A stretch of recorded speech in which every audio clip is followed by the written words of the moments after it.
happy na mag-happy na lian lalpa lapad na simsen lo ziagin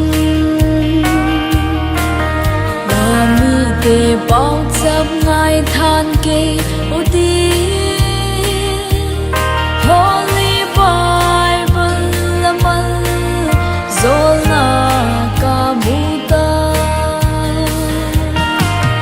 lalpa ka ki pak ui hallelujah boy na pipi kinokala la thu thung lâu pi nam tin đam na sun nu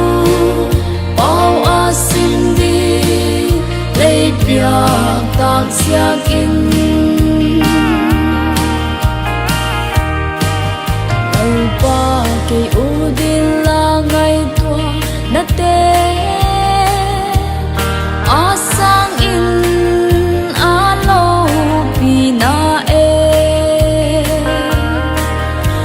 Abraham, Moses, David, le aswa Jesus chân chin bumal zolna ka changta lalpa ka ki pak ui hallelujah boy na pipi kinokala la thu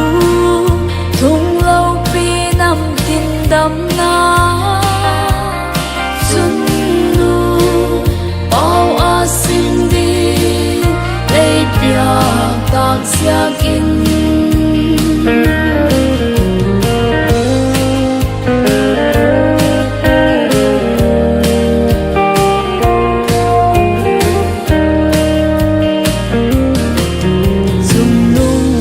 na lem lal thil hi theina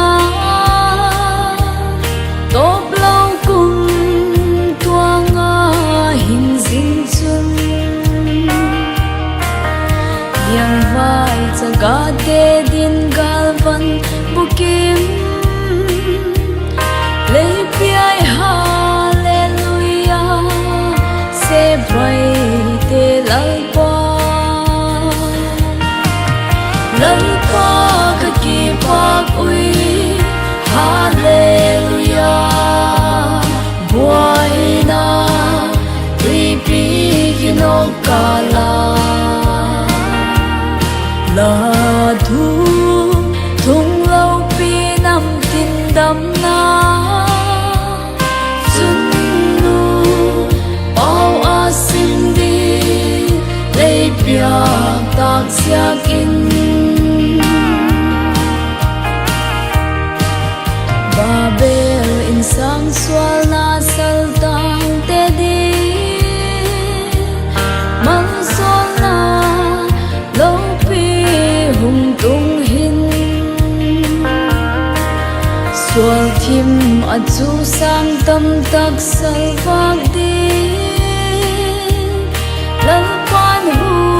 tam na huang apui luta hen lalpa ka ki pak ui